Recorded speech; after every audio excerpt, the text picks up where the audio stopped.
Good morning, everyone. Good morning. Bonjour.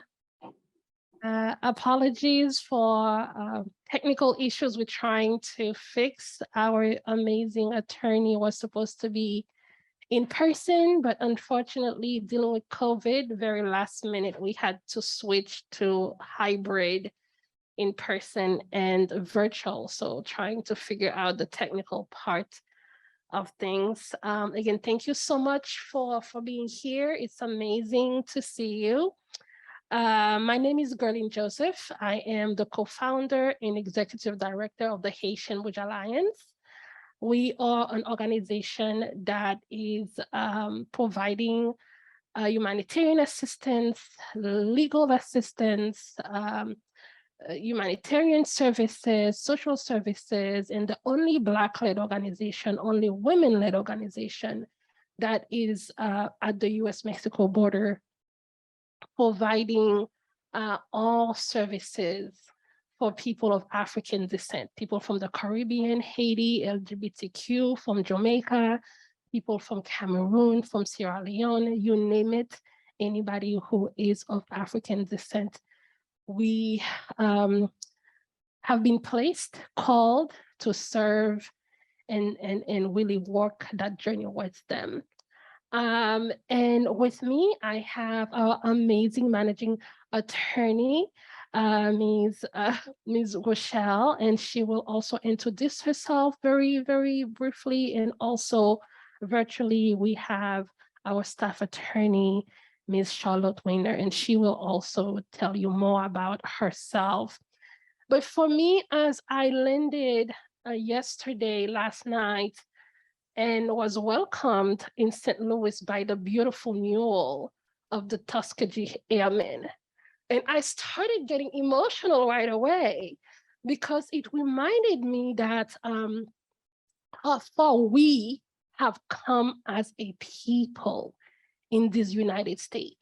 And also reminded me that out of those 920 men, there were 5 Haitians. And out of those 920 men, there were 1 man from Trinidad and 1 man from the Dominican Republic. So to show that Black immigrants have always been a part of these United States of ours. And I was born in Haiti and moved to the United States, should I say transplanted to the United States when I was 12 to New York, but I did not really understand the depth of suffering and the disconnect between immigration and Blackness in America. And today we still continue to see how the struggle to make sure that we center the voices and narratives of Black people. And we still see the continuous erasure of Black immigrants, not only within the narratives, but within the system.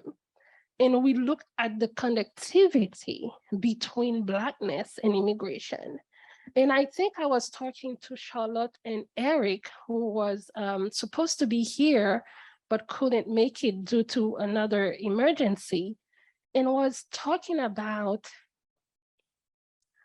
going back to history and looking at us at the African diaspora and coming back to what we all witnessed in the Rio last year, when we saw men in uniform with whip and horseback saying that they are protecting America from little Black girls and little Black boys and their parents holding food, begging for protection. And we realize this is the reality of anti-Blackness in this country and how the entire system, including immigration, is rooted in anti-Blackness. And we go back to all of this to bring us here today in this beautiful city. And the mule really brought me into grounding me to why we are here, why we must continue to push to make sure that we change the narratives, we change the system, and we center the realities of Black people within the immigration system, and also reclaiming our time in this country, as we too have paid the price. I will pass it now to Rochelle, and she will introduce herself and give a little bit of background. Thank you so much. Thank you so much, Geraldine, for that warm introduction. And first, I'd like to point out that Geraldine, the name of our organization is the Haitian Bridge Alliance. And Geraldine Joseph, she's the founder and executive director. She's just a powerful leader, and we're really happy. I'm just really very happy to be working with her. So my name is Rochelle Fortier Wadibia, and I am an attorney, obviously, and I serve as the managing attorney at the Haitian Bridge Alliance. I've been practicing in the immigration area for the last 20 years, and really helping a lot of Black migrants to be able to find their joy and pursuit of happiness here in the United States. And that's been my goal throughout this work. My background is in not only law, but international affairs.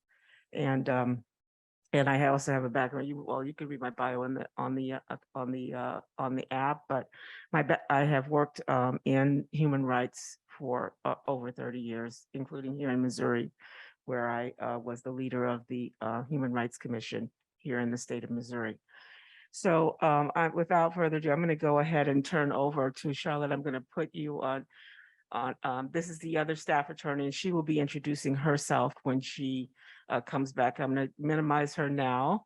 And thank you so much, Charlotte. And then I'm going to be passing to you. You will be able to hear us when I'm giving the presentation, and then you just give me a minute when I manage these technicals after I give my presentation. So thank you, Charlotte. All right, so this is, yeah, I'll get in there. Thank you. Okay, good morning, everybody. Can you all hear me? Charlotte. Oh, okay. Do you want to go now? That's fine. Oh. Yeah, let's go ahead and make the introduction. Yeah, I think everyone. See, let me enlarge you again, Charlotte. I'm sorry. Somehow I'm sorry, I didn't understand. You do, you do quick. Am I supposed to give my presentation now or later? Just It's- introduction. Yeah, just introduce yourself. Okay. Well, my name is Charlotte. I'm very, I'm thrilled to be speaking after these amazing women, to be working with them, to be learning from them. And I rather just use my presentation to explain why I'm doing this work. And you can read more about me in my bio. So.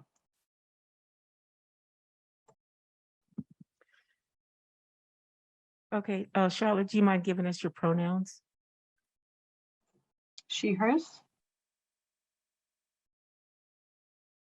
Oh, this is good. I'll get her down. Okay. Sorry, we didn't want that.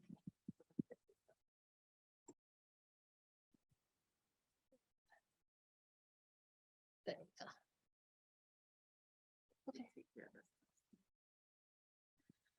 Yes, we just wanted to go over brief housekeeping. We have asked that we do not talk over each other, mutual respect, and we shared our pronouns, which we just did. Mine is she, her, hers. In Haitian Creole, li. We only have one to identify everyone. And I wanted to also add, the idea of getting to the place of a more human society. Haiti was that idea. And even the language, Haitian Creole, as I just mentioned, we have one pronoun that is li, that identify all of us as a human race. Okay, did anyone have any other agreements that they felt were necessary to mention? Any special needs? Okay, thank you very much. Okay, so with that, I think we're ready to move forward. And I'm going to start this presentation, which is African Diaspora Citizenship and migration to the United States. So again, I want to welcome everyone again for coming. I'm going to actually take off my, since I'm if you feel like you need to social distance, I won't be personally offended, but it's good to be able to speak so I'm not muffled. So, traditionally, can I get a showing of, I hope this isn't an imposing question, but I just wonder how many of us here are migrants? Okay, how many of us are here that have a migrant in their family?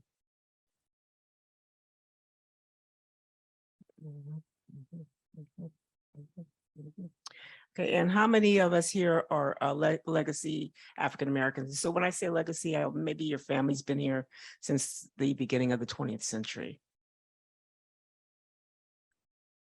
Okay, great, thank you. So that little demographic exercise actually is very helpful. I hadn't really planned that. It's kind of a spontaneous thing that I'm doing now, but I was going to start to point out that historically, African Americans that I'm going to call today legacy African Americans, that we haven't had to interact very much in with the U.S. Immigration Services because our families and heritages have been here since before the 20th century. So, because our ancestors, rather than having to interface with the immigration system, obviously came here as victims of human trafficking. And when they came to these shores, then they were, as we know, enslaved. But during the 20th century, we started to see the first affirmative migration. I would characterize it as the first affirmative, not really the first. It's not the first. And Geraldine's going to remind me of that. And she's going to remind all of us of that, because she's saying that, well, they weren't just here for World War II, the Haitians. I believe they were in the Civil War. They were in the Civil War. Actually, Haiti was the only country that sent soldiers to fight on behalf of the United States during the Civil War. And they were the first Black regiment to actually be integrated and fight for our freedom here in the United States. And this was in the Revolutionary War? So we've had them in the Revolutionary War, we've had the Haitians in the Civil War. So we have had migrants coming to the country much earlier that didn't identify as US citizens, much earlier in our history. Let's see. So I would say that those people that have come, though, during the 20th century, they have always been coming from Haiti. Many have come because many people were coming necessarily from Africa in an affirmative way. But during this era, we were getting Black people coming to the United States from Haiti, from the Caribbean islands, and then many people. We had an outward migration. People that were enslaved in the South went on the Underground Railroad, both to Canada, but also to Mexico.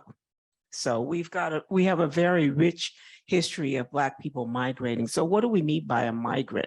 So just a very basic definition is that someone that's going to be moving from one place to another, or, there's people that migrate within a country and people that migrate from their country to other countries. So in this context, we're talking about people that generally have had to leave their country. What we encounter a lot of people that have had to leave their country and to seek a safe harbor elsewhere for, it could be political reasons, it could be persecution, it could be just the earthquake and tremendous natural disasters that force people to flee and to go up to other places. Now, the difference between a migrant and an immigrant is, migrants usually go from one place to the next and are looking for a destination. Immigrants generally have made a decision about a destination and then are beginning to take up the necessary steps to be lawful in a new place, in a new place. And some people will just come into the country to live here for a period of time. We have immigrants and we have non-immigrants. So I just point that out for those of us that are not as familiar with the immigration system, that not everyone that comes into the country is going to path to citizenship. Some people come in for visa, like for example, an F1 student visa. That's a temporary visa. You're coming in for a particular purpose. And then at the end of that, you're expecting to move back perhaps to the place where you originally came from or another place of your choosing, but these visas are not for people to come and stay permanently. So I just wanted to point out that that everyone that comes into the country is not required, is not aimed to stay here. So, okay, so immigration is not new. How do I, okay, here we go. Can everyone see that? Yeah, all right. Can you see it? Okay, so the Black immigrant population is on the rise. As you can see here, back in 1980, they were 0.8 million, and now in 2000, we had 2.4 million. If you look at this graph between, and this is from, I've gotten this from the Pew Research Center. This is based on a study that they did. Let's see, I wanted to give you the name of it. I'll give it to you in just a second, but this was from the Pew Research Center. So if you Google Pew Research Center Black migrants, you will get this report. And what they have observed is that from 2000 to 2010, 10 years, basically, the Black migrant population doubled in the United States. And it's projected, and the trajectory is that it's on is by 2060, there will be 9.5 million Black migrants in the United States. So I just, that data in and of itself just amazed me.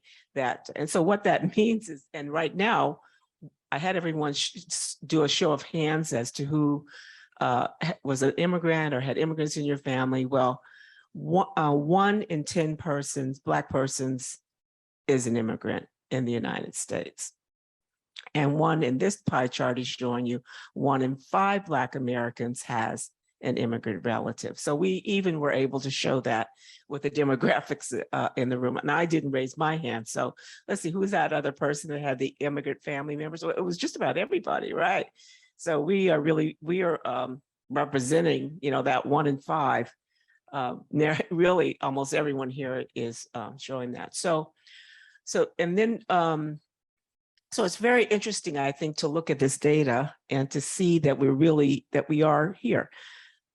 Yeah, the Pew Research Center report is entitled Key Findings About Black Immigrants in the United States. Key findings about Black immigrants in the United States. And it was just updated in January 2022. Pew Research is P as in Peter, EW. So you're welcome to follow along. And then the really curious thing is is that in 2019, this is just isolating this one particular year, where it shows on the second half of this graph from Africa in 2019, that 43% of the people that migrated to the United States were from the continent of Africa. 2019. And then when you add up the other half, South America, Caribbean, Central America, from the Americas, then you get the other half of where the Black migrants are coming from. And then the question after that is, well, what countries are they coming from? Those are the hemispheres, but what are the countries? And so, Jamaica has a very high number. In 2000, as you can see, they were 530. 2019, they were 760,000. And then Haiti, right behind. 2000, they were 410, and 2019, they would number 700,000. So you could just go on down the line, Nigeria, Ethiopia. This is recent. This is recent that we're seeing the migration of people, more Black people from these particular countries. So this is, you can see where the origins are. Ethiopia, Dominican Republic, which is on the same island as Haiti. So the same Hispaniola is a source. And then Ghana from the continent, again in the Caribbean, Trinidad and Tobago, back to the continent, Kenya, back to Latin America, Guyana, and then Somalia for Eastern Africa. So this data is I find it very interesting and eye-opening to see how the country has changed over time. After being an American and having grown up here, I grew up in California, 3rd generation. So being so far from the East Coast, we didn't have a lot of Black migrants in California. So in my mind, when I think about when did Black migration really start in the country, well, we know that there were colonial powers. Obviously, the modern nation state hadn't really been established on the African continent outside of a few countries, you know, like Ethiopia and those that had been around for a while. I'm sorry, sir, did you have a question? Sure. Is it possible that the numbers on the prior slide get higher than countries that are complicated racial self-identification? I know a lot of, for example, Americans, how African descent, but they may not identify themselves. I wonder, yeah, the numbers are actually should be more with that. Absolutely, the numbers reflect people who identified, right? But and again, the other thing is that when Black people migrate to the United States, we tend to assimilate within the African American community. And unless you look deep, you will not find that they are Haitians or they are Dominicans and Puerto Ricans.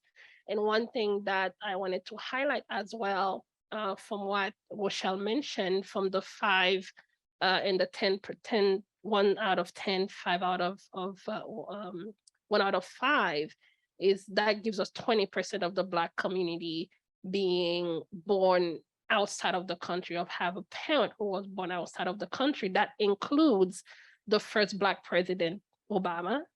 That includes the first Black vice president, Kamala Harris. And that includes the first Black woman who dared to run for president and became the first Black woman congresswoman in New York, Shirley Chisholm. And that includes Hollywood greats such as Portier and Cicely Tyson and all of those people that we talk about, Carl Michaels, right? And all those people, Colin Powell, all the Black people that we see that have been in the forefront in politics and in entertainment have either was born outside of the country, or the parents were primarily from the Caribbean, Haiti, Jamaica, Trinidad, Tobago, and places like that, included Guyana, by the way. Great, great. Am I on? Oh, okay, yeah, great. Thank you for that.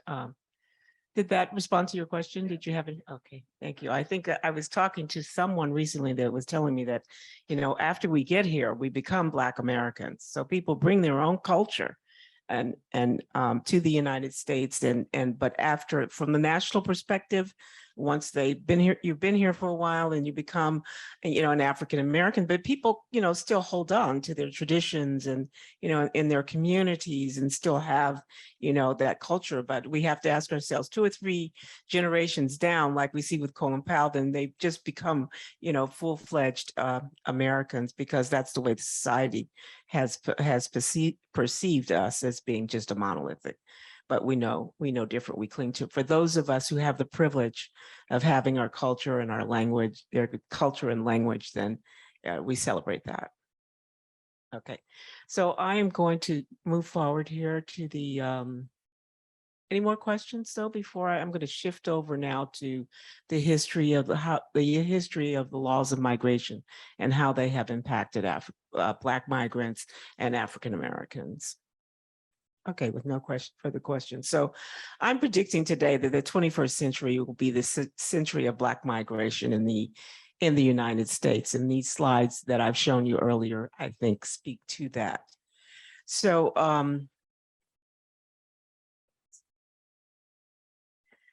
first of all, we all know that people of African descent in this country, we were not mentioned in the Constitution in terms of citizenship. The reference to people of Black African descent in the Constitution is basically how we would be counted for taxation purposes. And it's not really, does not state, there's just no reference to whether or not we had any national rights in the country. We do know that, well, I'm going to start with the Dred Scott decision and reference Dred Scott. Show of hands of people who are familiar with the Dred Scott case. Okay, so I don't have to, okay, great. And many of you, you probably know that he filed a lawsuit here in St. Louis. The courthouse is down at the end of this street, Market Street on the river, just a little bit to the south, and and that building was also the place where people were bought and sold on the steps. So what happened in that case? Well, I'm sort of jumping ahead. Let me back up just a little bit. The slide you see up here, in 1790, we had the first naturalization law. And that naturalization law indicated that the only people that were citizens in the United States were white males with property. And that was just it. So, and then in 1808, I just wanted to give us a little bit of historical context. So people were still coming to the shores. We were setting up colonies. We were getting into our manifest destiny. We were engaging the kind of genocide we know has been engaged in, and to acquire these lands. So we have the law of naturalization in 1790 saying it was just white males. In 1808, the importation of enslaved persons was prohibited. 1857, a gentleman, this is the date of the decision. This is not the date that it was filed.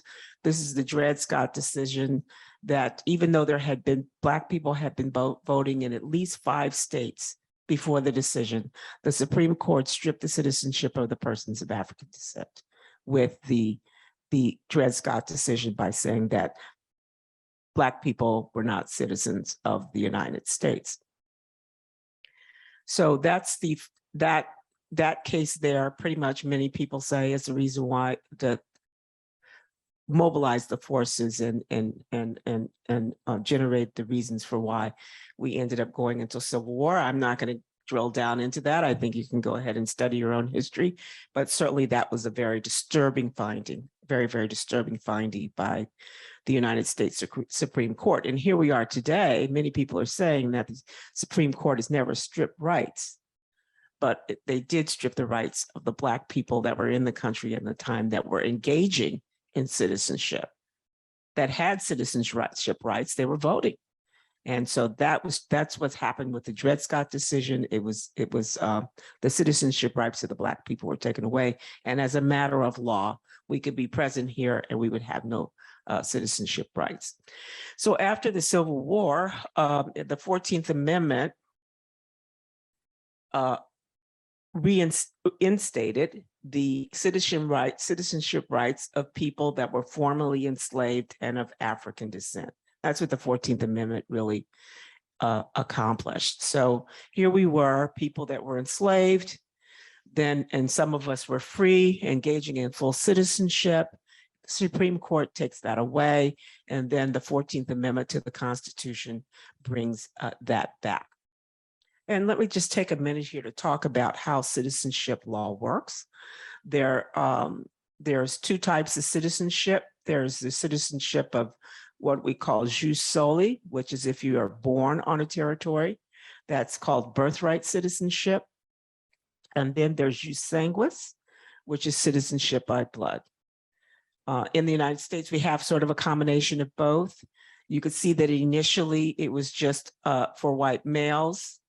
And I'm going to talk about the case that solidifies this in a bit, but the first Supreme Court case that basically interpreted the 4th Amendment and solidified the fact that people born in the United States had the right to be citizens of the United States, and that's jus soli. And I think Haiti does it a little bit differently, doesn't it? Yes, it's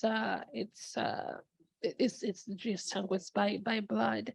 But as Rochelle was talking, I wanted to bring the fact that one of the very first things that President Abraham Lincoln did was trying to send Black people, freed people from the United States to Haiti.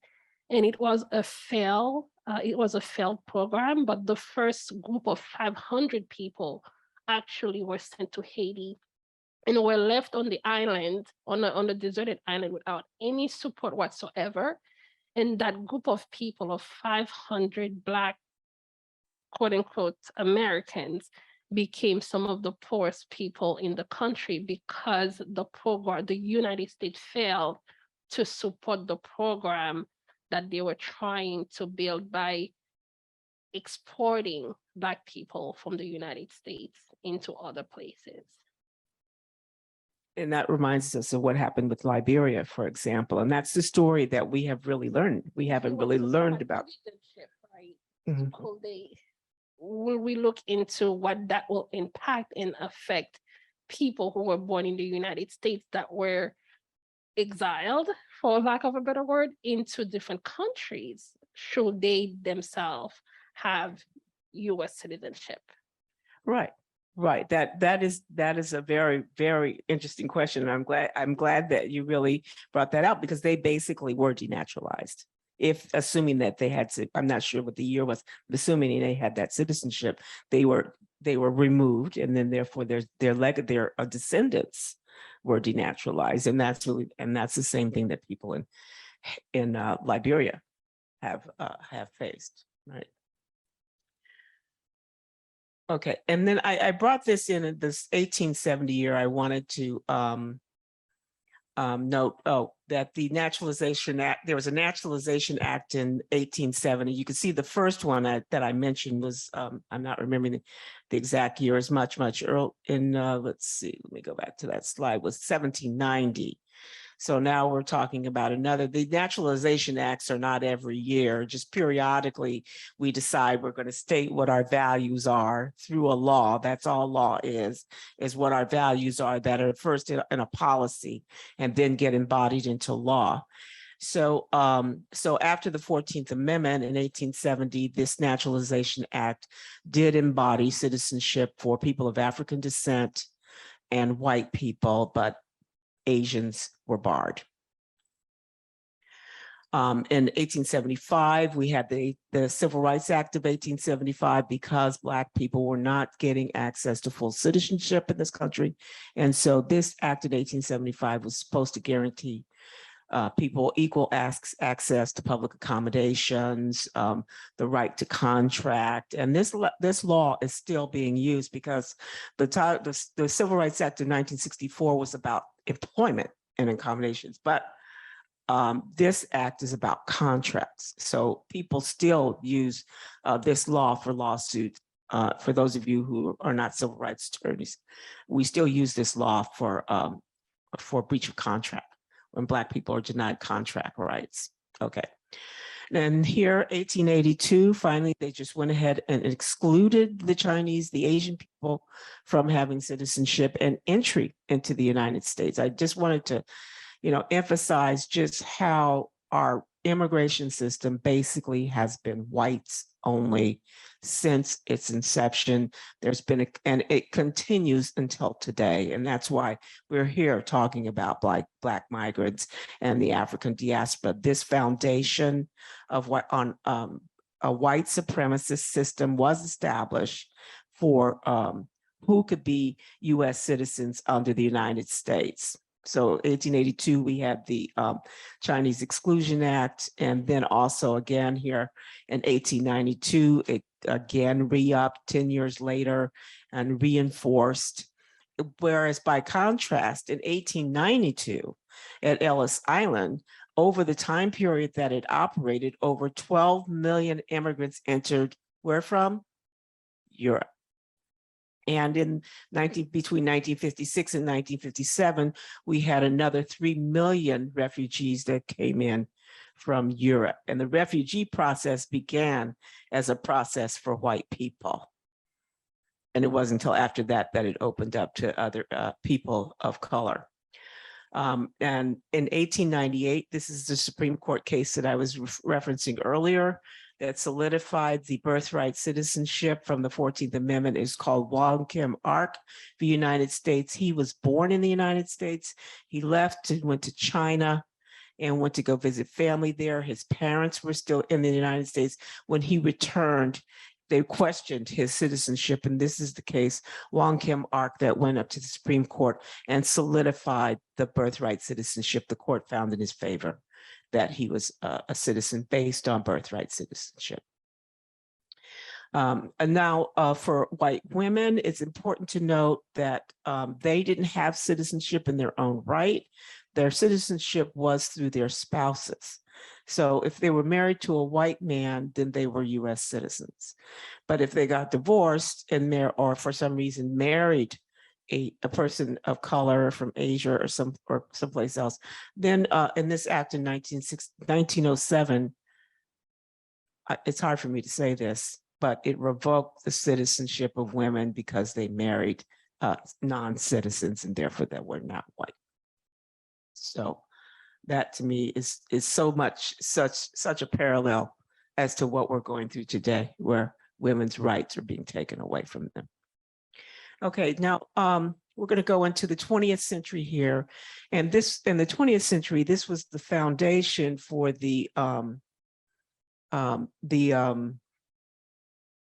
immigration system that we have today, and its legacy is continuing today. So this was the Quota Act. Now, what this is the first time that they limited European admissions into the United States to 3% of the population at the time. Well, not at the time, I'm sorry, as of the census in 1910. And if you do look at I don't know if I've done some ancestry research, if you do look at the census records, they do ask you where your family was from or were born, your parents were born. So you do have that data. So as of the census in 1910, then the white immigrant, they set up a quota system. That was the main one thing. But keep in mind, by setting up that quota system, they actually enshrined the right for white people to come here.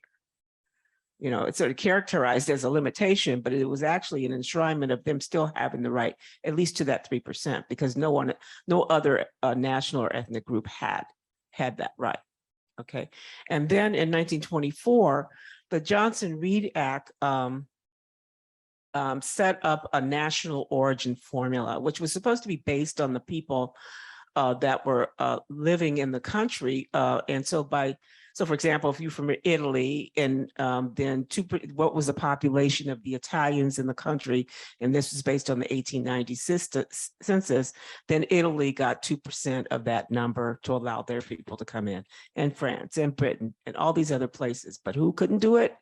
Because it did not include African, Latin American, or Asian people that were in the country at the time. So therefore, here we were with an enshrined system that basically brought in white people from Europe for immigration. And this continued. Now that started in 1924. I think the surprising thing about this was that even though at the time in 1924, when many of the other countries on continent on Africa, they didn't have a modern nation state, there were still Black migrants that were in the United States upon which this could have been based, Caroline. That they didn't, for example, there were Mexican people here, there were Asian people here, there was China, but they did not include people from of African descent or Asian descent or Latino descent in factoring in who could come in. So we're looking at a time period from 1924 to really up until 1965. In 1964, I'm going to be wrapping up here. In 1964, another law that impacted the citizenship. And when I say citizenship, it's because we're on a quest of full citizenship here in this country, African American. So the 1964 Civil Rights Act was monumental, affected housing, voting, employment, and all those things. So that was a step forward in sort of making sure, again, guaranteeing our full citizenship rights. Remember the last one that did that was in 1875.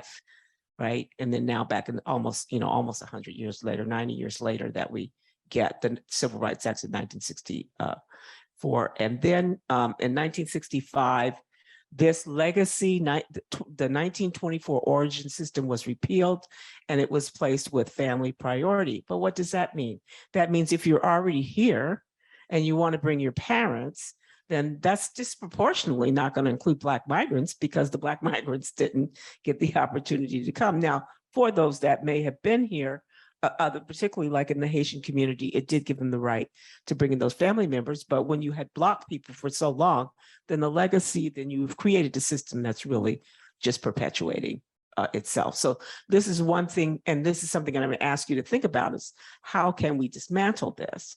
When you think about this is the system that's continuing to, and we're still now with this family system, but once again, since we have doubled the Black migration from 2000 to 2010, and we have more Black people here, this is not the time to really change the system unless we're able to prove on it, because now we're really able to take advantage of it when we haven't been able to in the past. So anyway, that pretty much, that wraps up what I have to say now. I just wanted to making sure that I have it. Yeah. Oh, one other thing, there's a couple slides that are not on here. I wanted to remind people that 1950, Paul Robeson's passport was revoked, which basically goes right to the heart of citizenship. He ultimately did get it back, but that was because he was not, it was for political reasons. You can look that up. Paul Robeson, why was his passport revoked?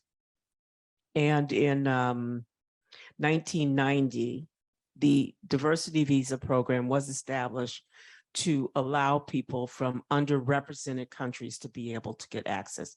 There's 55,000 visas that are available annually, and they're from the countries where people just traditionally have not been able, and I've been able to come. And I personally have family members that have benefited from that system.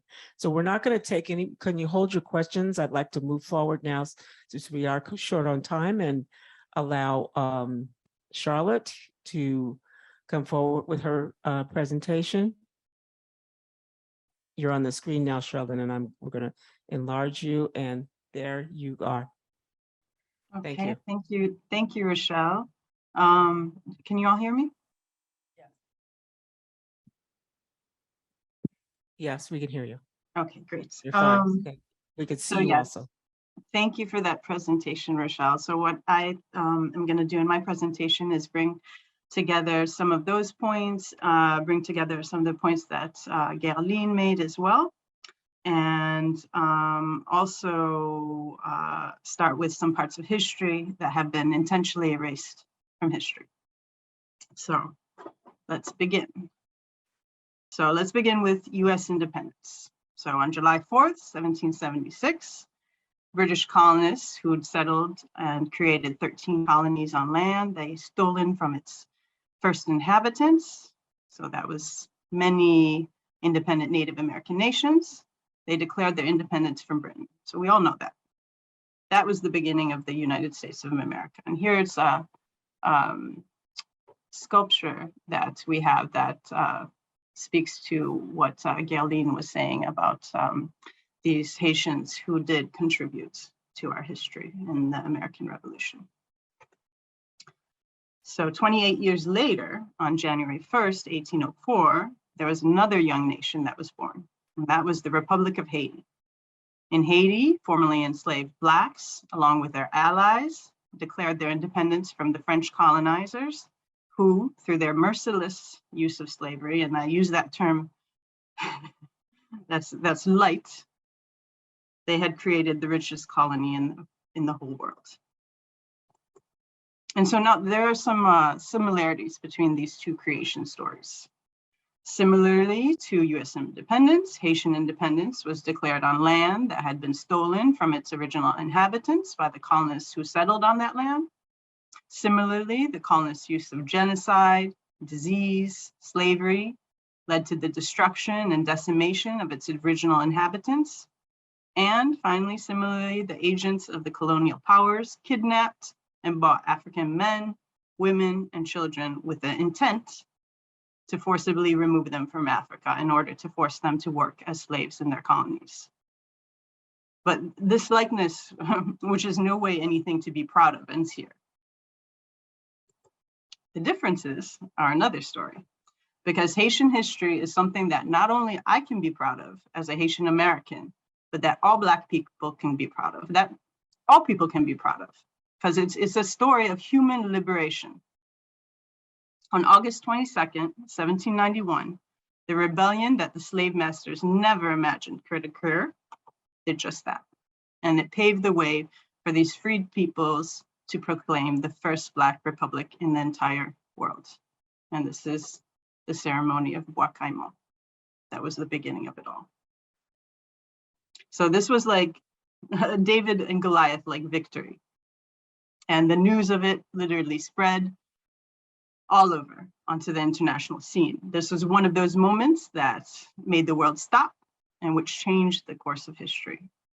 Toussaint Louverture, who's the charismatic leader of the movement for independence, was coined the first Black superhero. He envisioned a radiant future for the Haitian nation, and his incredible leadership during the battle for independence in Haiti inspired many around the world. I even heard of Black men and women carrying medallions with them and with the effigy of Toussaint Louverture on them. And so to think of this and then to think of these new coins that memorialize US immigration agents in Del Rio whipping Haitians.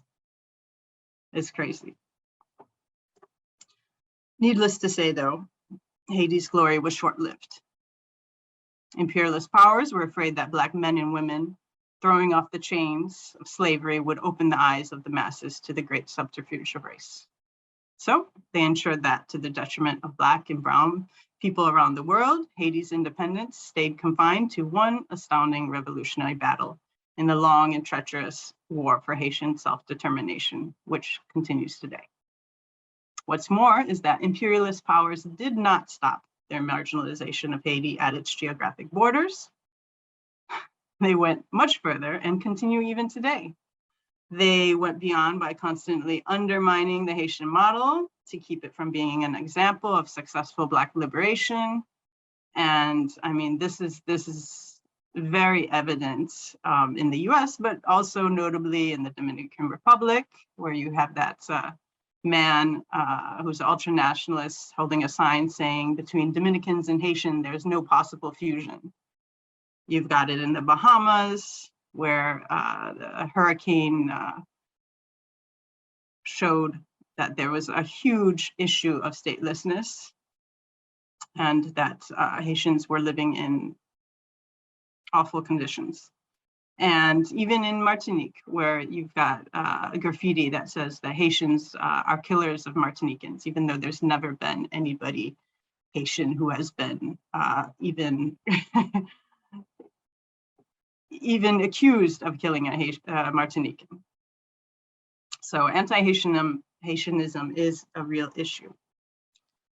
So let's fast forward to today with the video of US Border Patrol agents on horses corralling and rain whipping Haitian refugees and migrants crossing the US-Mexico border into Del Rio, Texas. So I'm sure you all remember it, and it shocked and horrified many, but did not reach that tipping point of massive anti-racism action. And instead you had government officials, you had politicians, commentators who actually were going so far as to actually dispute the seriousness of what was witnessed, and even sometimes even justifying the actions of USBP agents. And the Biden administration denounced the shocking images, but at the same time, they continued to defend their existing border policies, like always. President Biden, he declared, "It's simply not who we are," which completely negates not only the enduring consequences of the violent culture inherited from years of slavery in the US, but also all of the US's past mistreatment of Haitians. And so while the video of these agents mistreating Haitians is already yesterday's news, it's still very relevant to the cause that moved people to massively denounce anti-Black racism and police brutality in the US with George Floyd's murder.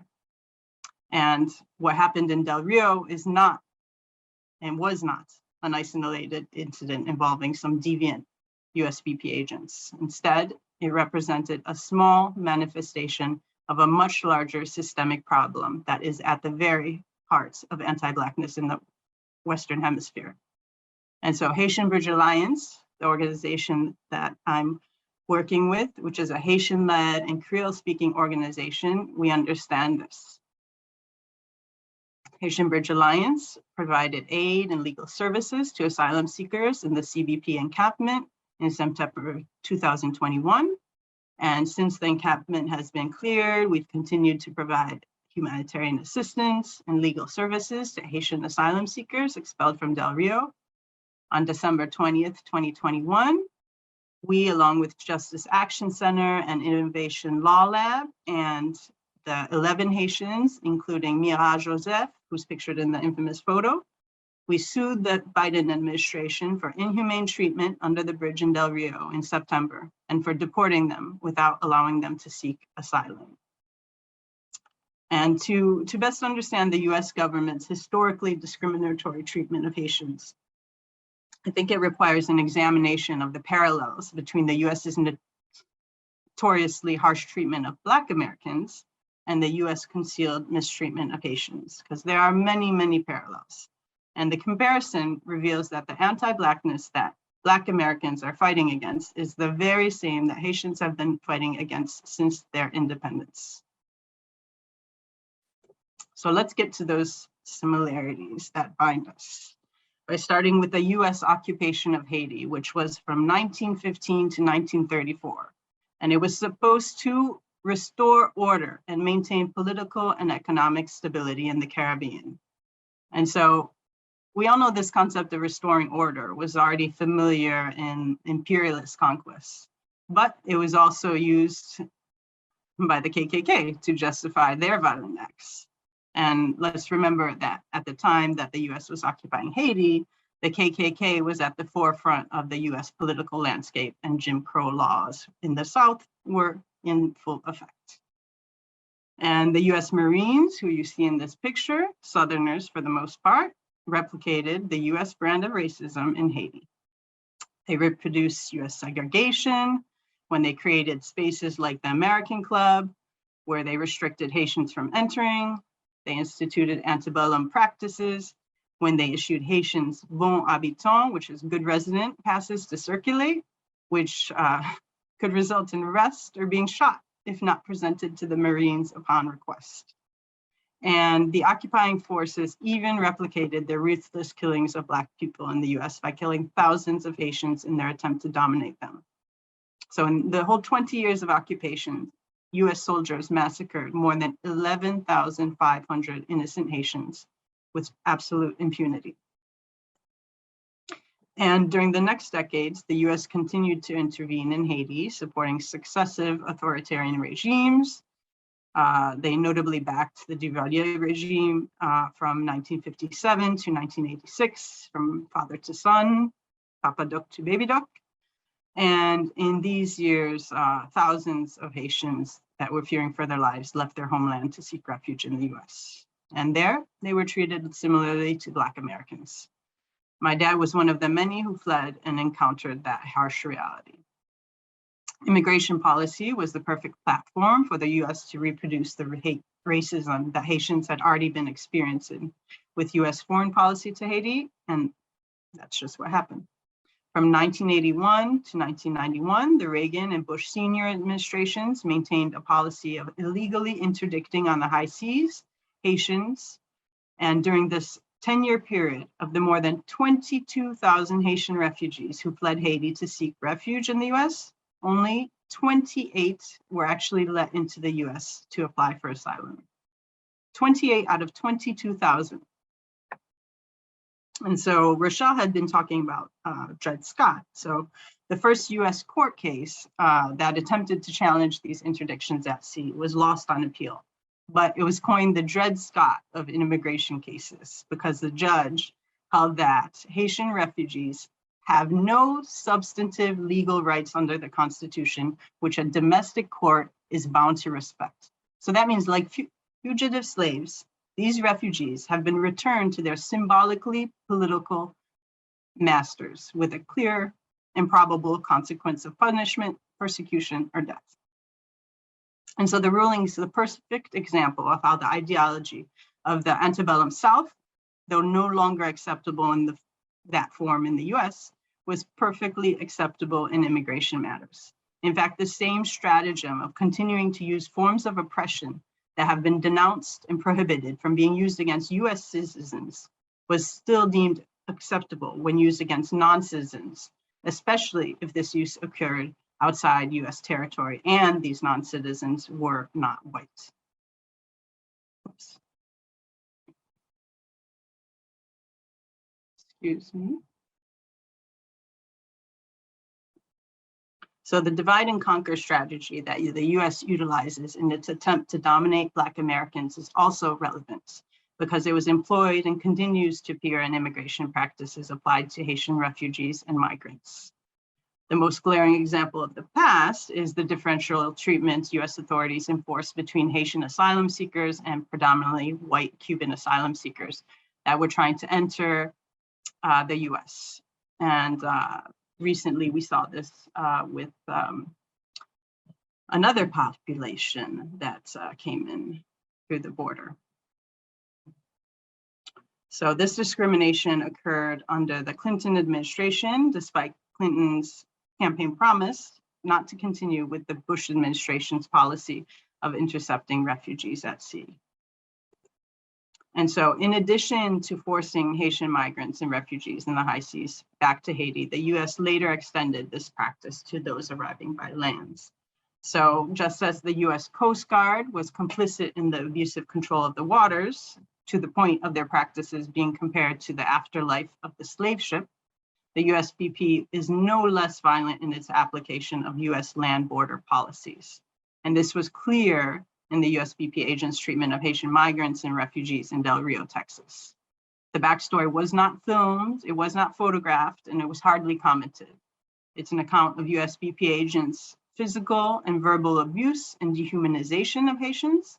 It's the trauma of being chained at the feet, hips, and wrists, and you can see in that photo his chains, while being illegally deported to Haiti by US authorities. It's the injustice of being deported with infants and children who are several days old that were born in the US, some of whom are not even Haitian citizens.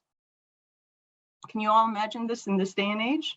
And last week, the investigative government report that should have made things right by denouncing the clear abuse of authority and violence reported the exact opposite. But this should hardly be a surprise for us here, considering the USBP agents' origins. From the beginning in 1924, they were full of members of the KKK, Texas Rangers, and it's maintained the racism, the violence of its past in its current practices. And you've got Jen Budd, who is a former USBP agent turned immigrant rights activist who denounces the culture of racism. And she says, in the academy, they mandate and they teach the agents to use racist terms for migrants so that they see these people as others and that they are not like them. And on top of the issue of its own racist culture, the problematic immigration policies that USBP agents are mandated to apply also share common features with racial cleansing. So this, racial cleansing, we know it impacted and continues to impact Black Americans today. We all know that from the end of the Civil War and into the 1920s, violent mobs, oftentimes backed by the US government, forcibly removed thousands of Black Americans from the towns or counties that they lived in to reinforce segregationist principles. There was even one that was carried out in Comanche County, Texas, which is a 4-hour drive from Del Rio. So I'm bringing this up because the racial cleansing of Black people in the US and the mass deportation and expulsion of Black and brown migrants and refugees are incredibly similar. Racial cleansing consists of forcing nationals out of a town or area without any regard for their rights. Similarly, mass deportation and expulsion also consists of forcing people out of a certain area, regardless of their legal claims to certain rights. So this means that non-nationals are targeted and forced out of the country without individually examining their asylum case, despite their right under not only international asylum law, but US asylum law. So to at least,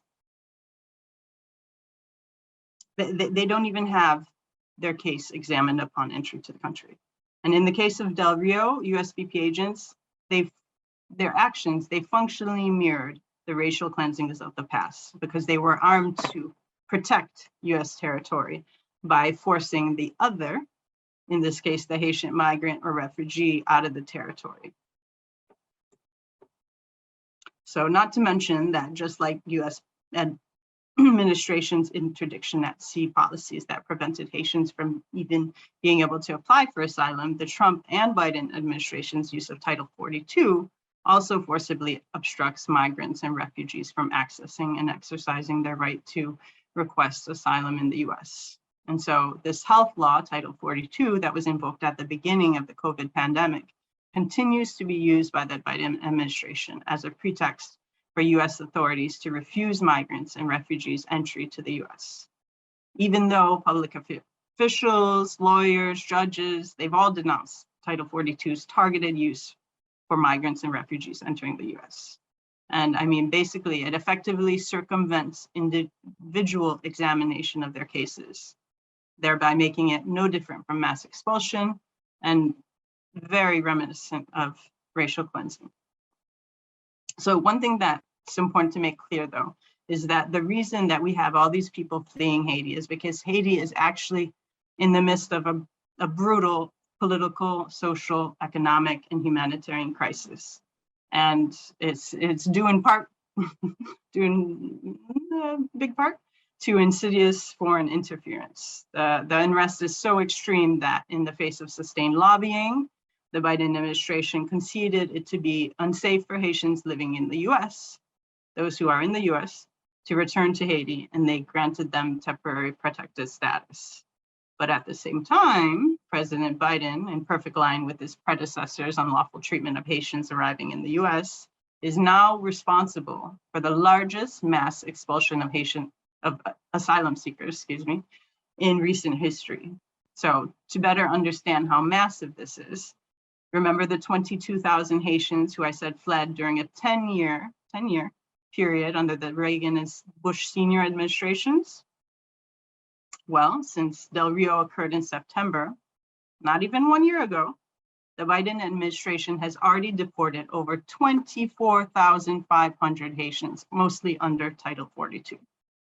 And I mean, many have denounced these expulsions, included the US envoy to Haiti, Daniel Foote, who even resigned in protest.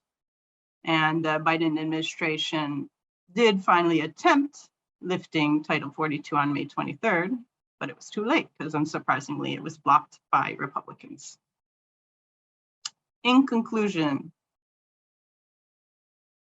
the treatment of Haitians should matter for anti-racism activism in the US and globally, because what happened in Del Rio is an integral part of the complex web of systemic racism that was revealed and denounced after Floyd's murder. The colonial roots are one and the same. The racial violence is identical, and the discrimination is indistinguishable from that which white supremacists have been using to dominate Black people for centuries. So as the world moves on to other stories, I ask you all, when are we going to massively stop and act upon the injustice that Haitians have suffered and been suffering since the day they exposed a truth that the world was simply not ready for? Haitians shattered the ideology of racism on that fateful day in 1804 by simply and powerfully existing, and they've been paying for it ever since.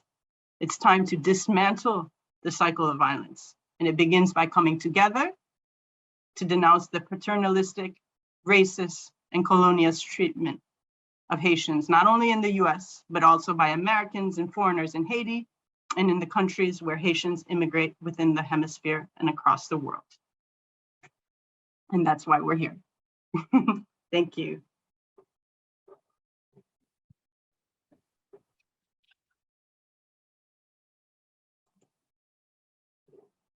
Thank you so much, Charlotte, for this powerful presentation. Thank you so much, Rochelle, for this amazing presentation.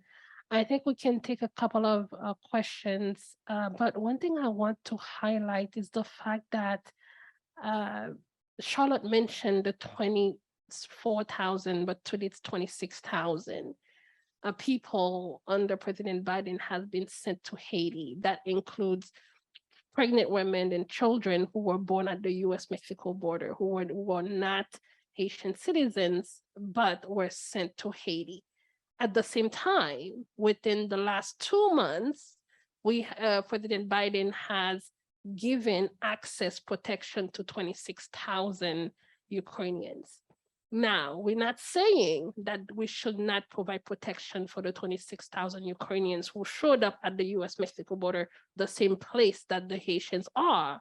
What we are saying is the same protection that is being given to white Ukrainians fleeing persecution in war should have been given to the 26,000 Haitians, including pregnant women and children who were at the same time fleeing persecution and violence, asking for the same protection. So we go back to seeing, as Rochelle mentioned, the desire to bring in people from Europe, the desire to keep out anyone who is not white.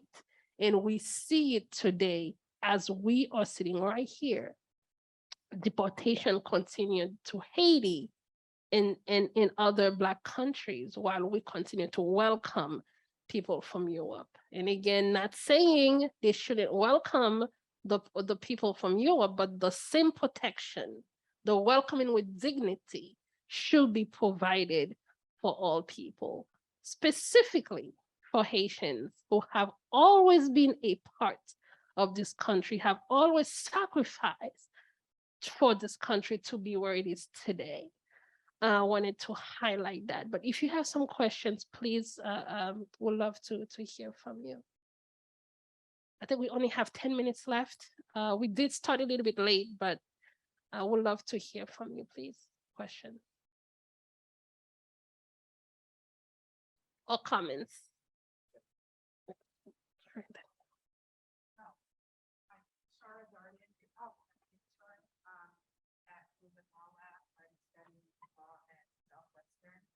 Law School in Los Angeles. I wanted to know how law students can help with the great challenge that is in front of us in terms of helping Black migrants, if you have thoughts on that. Yes, actually, that's one of the reasons why we are here. The challenge we've had is finding people to represent Black migrants. The moment they see a Black person, suddenly we don't speak the language.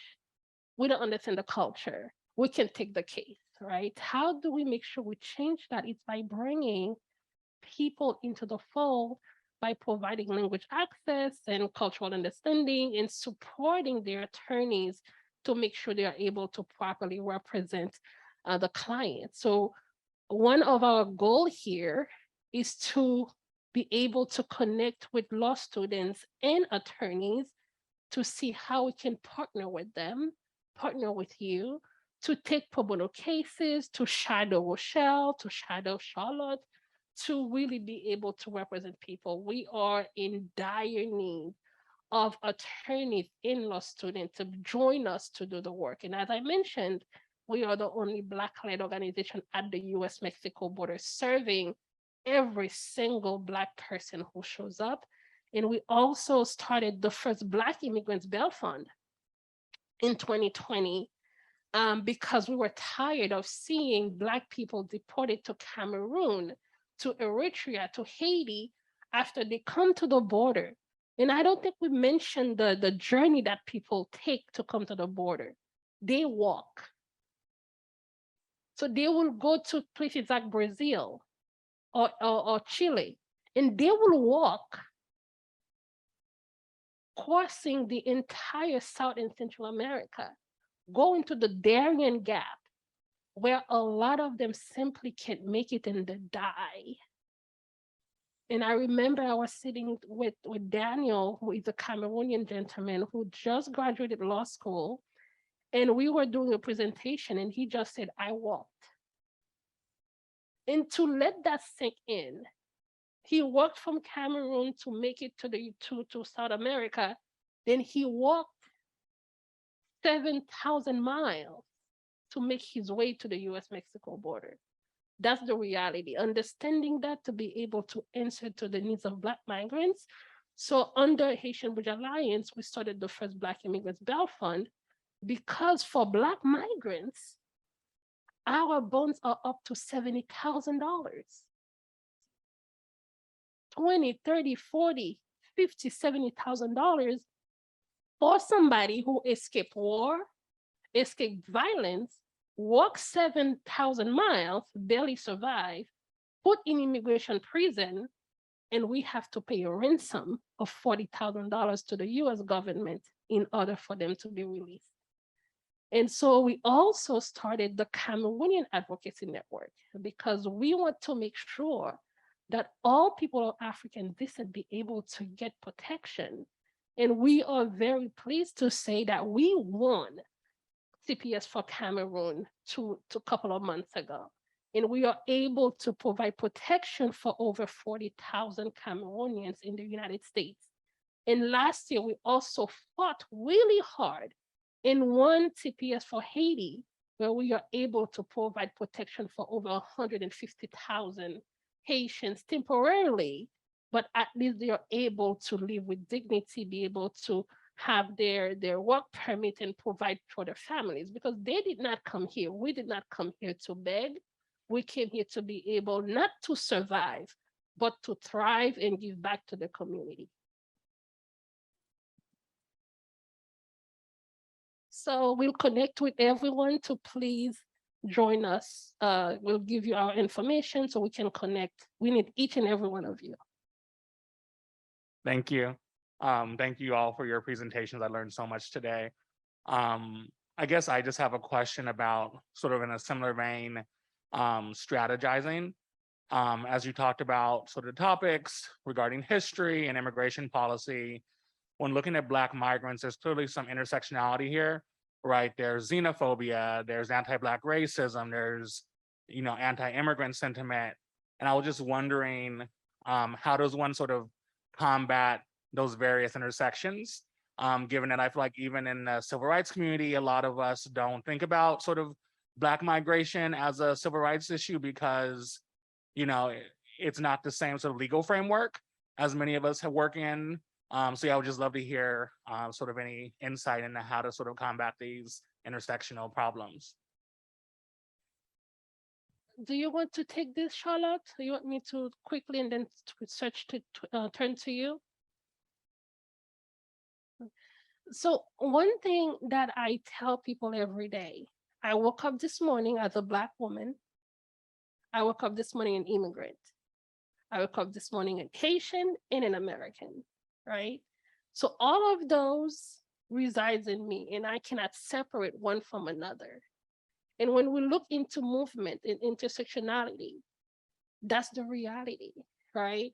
And one thing I know we mentioned before is the moment a Black person, a Haitian person sets foot on here in the United States, we become part of the Black community. So we assimilate and we don't often identify other than still having our diriapoi and our chicken at home, but we become Black America.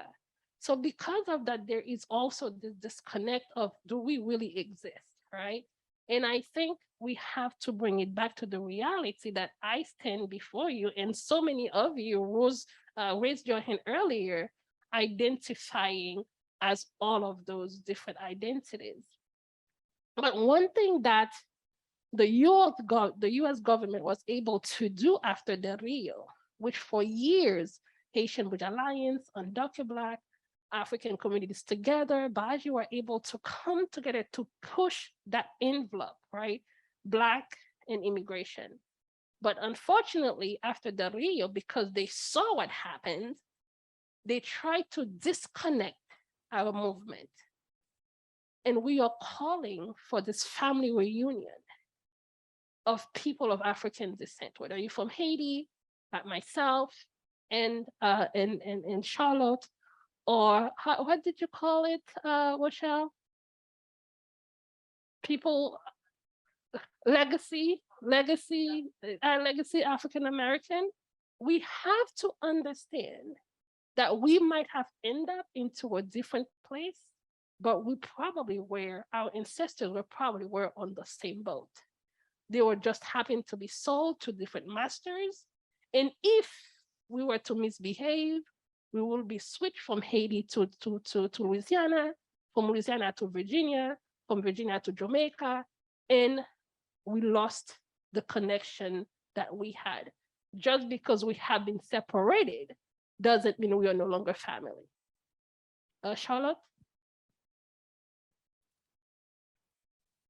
How can I go after that?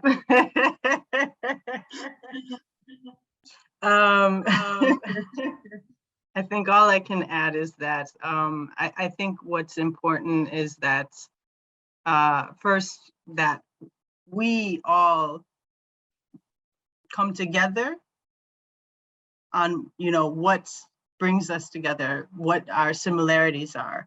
And then I think us all coming together across the board, whether we're immigrants, whether we're men, women, whether we're whether we're LGBT, whatever, just to understand that we're all being discriminated against on all these different levels, and how can we just combat it together? Because united, we are so much stronger. We are so much stronger. In Haiti, the motto is "Unité fait la force." Unity makes force, strength. I know we are running out of time, but any more questions or comments?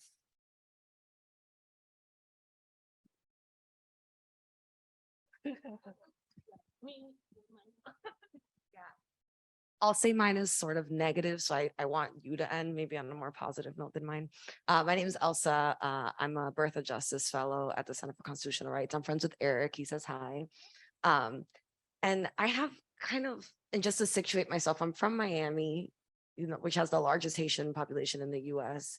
I'm Dominican, so I'm intimately acquainted with anti-Haitian hate, it is so strong and has been ingrained in me since I was a little person. And I find that diaspora folks have this mentality of we're all in this together. It could have been me, it could have been you.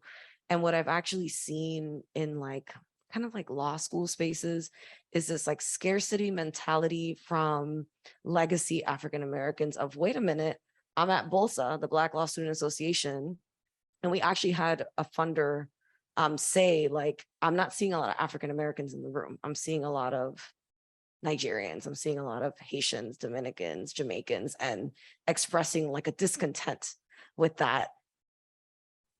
To which is why I said it's not a question. It's a frustration that I feel, because I agree, at least by the time you're second generation, you get assimilated into being a Black American. But I'm the only person in my family who wasn't born in the Dominican Republic.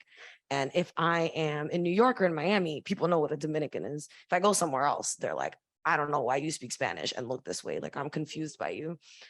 But I do find that there is a tension between these two communities. Anti-Blackness is not limited to not Black people. Black people are anti-Black as well. And xenophobia is not limited to Americans. Anyone feels like you are taking my piece of the pie, and I feel uncomfortable with that. So I've really struggled with how to have those conversations so that people can feel that unification. But the people who are already here in the US, I find, are the people who struggle with this idea of wait, why are you getting more benefits than me? I'm Black, you're Black, but you got the scholarship sort of thing. And so I don't know if that's conversations you all are having and frustrations you're feeling as well, and how to navigate. You probably feel like you're part of two worlds, and so do I. And I don't really know how to have those conversations with people. I think we all might have something to add, and if you don't mind waiting, staying for a little bit longer. Yes, sister, absolutely. And like you, people look at me, why are you speaking Spanish? And as a matter of fact, I was doing a presentation. A white man came to me and said, why are you a part of this discussion? You're a Black woman. We're talking about immigration. Yes, That was 5 years ago. In Orange County, California. They've never seen a Black immigrant, right? But to answer your question, is the divide and conquer that has been ingrained within our community and society. I remember meeting a gentleman who was part of ADOS, if you've known of the group. It's the African descendant of enslaved people, very much anti-immigrant, Black people from other places thinking we are coming here to take over the space and all of that, and fighting for repatriation. And I told a brother that as a Haitian woman, a Haitian American woman, my fight is to make sure that people of descendant of slaves in America get the reparation they deserve. At the same time, fighting for Haitians to get the reparation they deserve from France, not only reparation, but repayment of the money they have stolen. Haiti is the only place that actually had to pay the colonizers for the slaves' revenue that they have lost. Not only did we have to fight and free ourselves, we had to actually pay them $21 billion for lost revenues. Let that sink in. So when we come, right, as Black immigrants from the Caribbean and such, and they still continue to divide, because once we are united, they cannot fight against it, because we have the Obama, right? We have the all of the people we mentioned before. And I think is to understand that this is the way that white supremacy continues to flourish, is by creating those differences between our community. And we have to be able to fight against that and bring ourselves together and call for that family reunification, that family reunion. Because unless we do that and make sure people understand, you are not here to take away, you're here to add.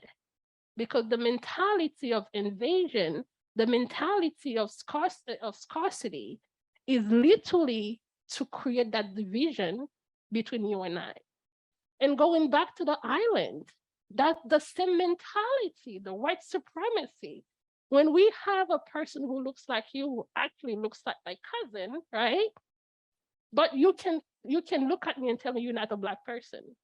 When I have a person from the Dominican Republic who might be darker than I am, but does not identify as a Black person, because we have been accustomed, right, to create that division within ourselves, because if we are united, then the world will be turned upside down.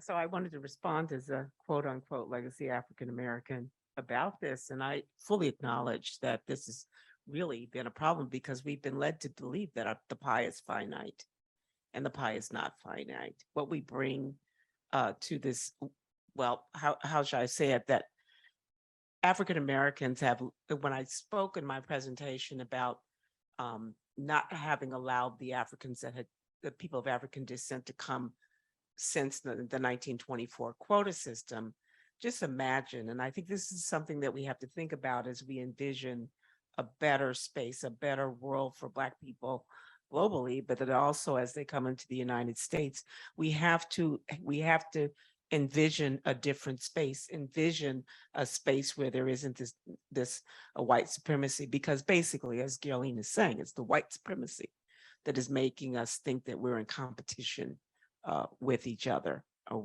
when we're not. Because in the next generation, we're going to all those African Americans, the Black migrants, they're absorbed into our population as Black Americans, and we become more politically powerful.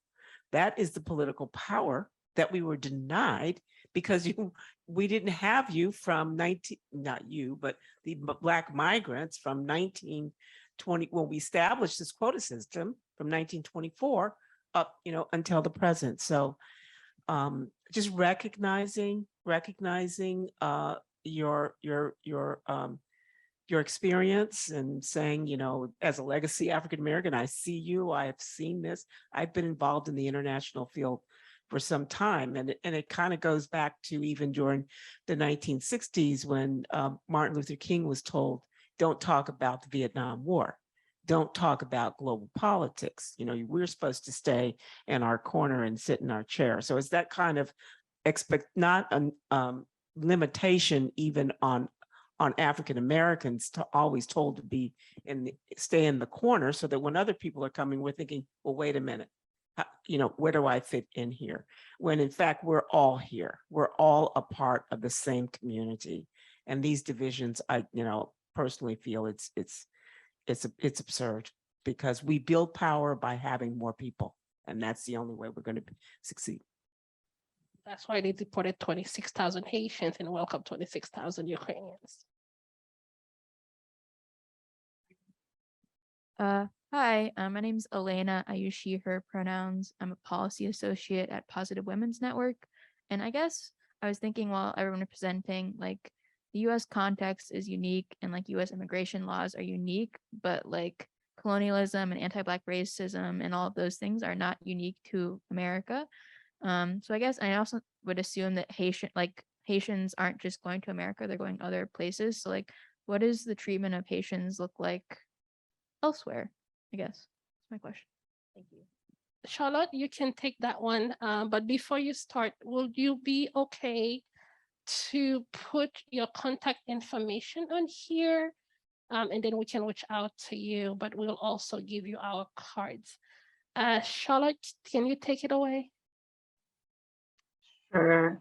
So yeah, unfortunately, the treatment of Haitians in other parts of the world, like one of those slides that I showed demonstrated, is not good. It's not good at all. I was just working, before I came to Haitian Bridge Alliance, I was working in the Dominican Republic on a project to basically try to ensure that there are no arbitrary deportations of Haitians or stateless or Dominicans of Haitian descent in the Dominican Republic. And it's a losing battle. It's a losing battle.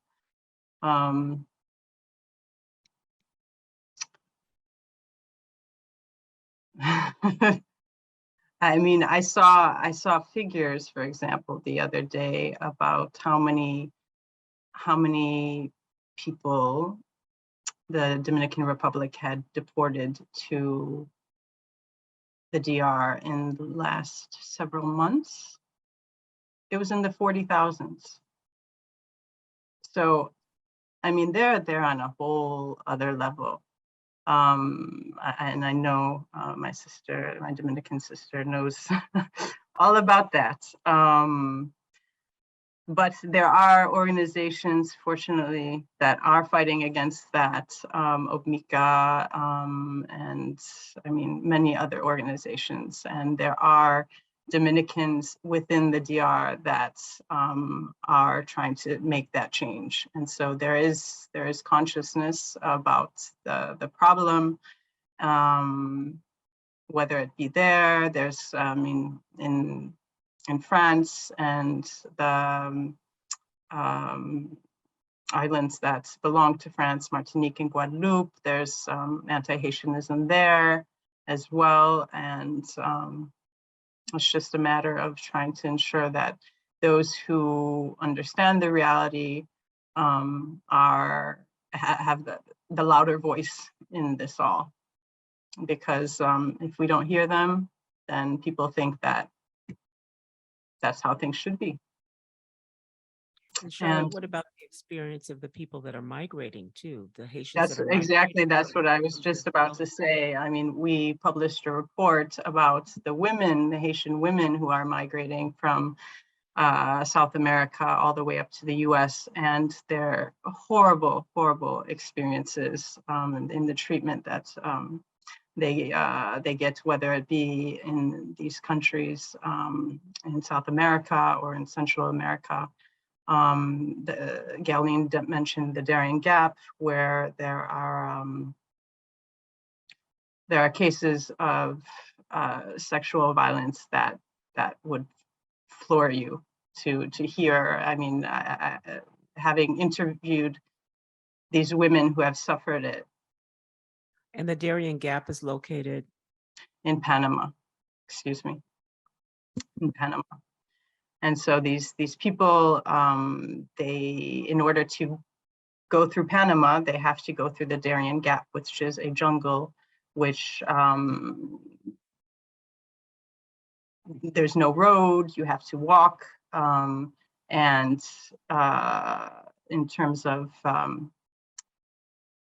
it's very dangerous because of not only the conditions of the walk, which are, I mean, you've got, you know, up and down with a lot of waterways that are very dangerous, that people go through. And unfortunately, at one point, there's a place where people can ambush them and they basically, there's sexual violence that targets not only women, but young children, men as well. They take all their belongings. And so imagine, you know, going through this. You've already been persecuted in your country. You go to, for example, Chile. Lots of Haitians were in Chile for a long time because they were able to find a safe haven there for a couple of years, and then the situation turned bad in Chile. But I mean, there was already, Chileans are not used to any Black people. And so this was unfortunately not a situation that turned out well. And so many fled Chile. Excuse me, go ahead. Yeah, I was just going to point out, what about the people that took some not necessarily legal residence, but that fled, for example, the earthquake and lived in Brazil, Costa Rica, and different places? What kind of experiences did they have in those countries? I'm just sort of taking off on her question to focus on even those people that weren't continuing on the migration journey, but decided to try to set up lives in these countries. Yeah, no, I think at the beginning, it's the expression tout nouveau, tout beau, all new, all nice. And then as things progressed, it became more and more difficult living together because of the racism. And I mean, there are some Haitians that were able to make it in Chile and Brazil and these other countries, but the vast majority had a lot of difficulty finding jobs. And, you know, I mean, we just represented an asylum seeker who he really tried in Uruguay. He tried to live there as long as he could. He had a son with a woman who was from Uruguay, and so he could have stayed there. But the living conditions were just so awful. The treatment, like it was already very difficult for him to find a job. And when he did find a job, the people he was working with were calling him, instead of using his name, they would call him racial slurs. And that was like the norm. And so he couldn't stay there. He loves his son, but he could not stay there. And now he's here and trying to obtain asylum, and hopefully his son will be able to join him. But the treatment is just, and so they end up trying to move forward, and have to go through Panama and lose all of their money, are humiliated, are traumatized during this journey through the jungle. That's, I mean, nobody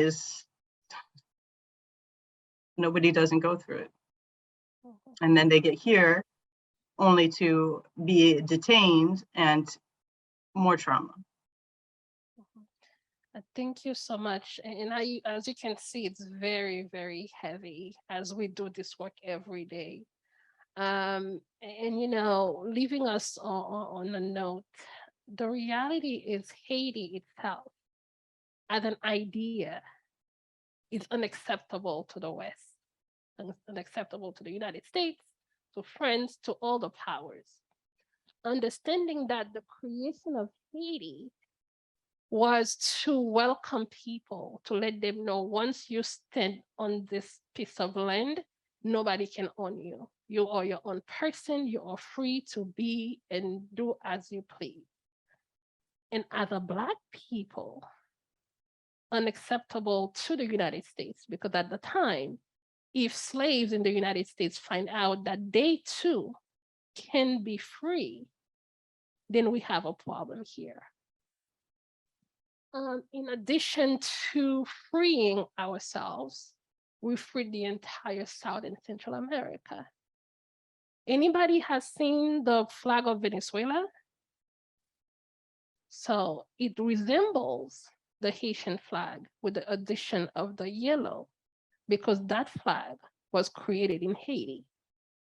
Because when Simon Bolivar was fighting for independence, was fighting against Spain and the other colonizers, he fled to Haiti, and Haiti was the only country that provided him with money, manpower, ammunition, and food, and sent him back to South America and said, every land that you free, the only thing we want back is to make sure that they never get recolonized. So not only did we free ourselves, we made sure that the entire hemisphere was freed. In addition, Haiti was the only country that provided citizenship for the Jews escaping the Holocaust to be able to flee as Haitian citizens. They were able to escape and make their ways to different countries. Haiti is the only country that supported Greece to make sure that they too gained their independence. To show you why Haiti continues to be pushed down, and the reality of it continues to the very existence of Haiti is unacceptable. And again, thank you so much for joining. I know we are taking up from your lunch time. I hope you are able to learn, and we are really, really looking forward to continue this journey with you. We need each and every one of you to join us in order for us to continue to serve the communities that are extremely vulnerable, forgotten, and erased. So we are all they have. Thank you.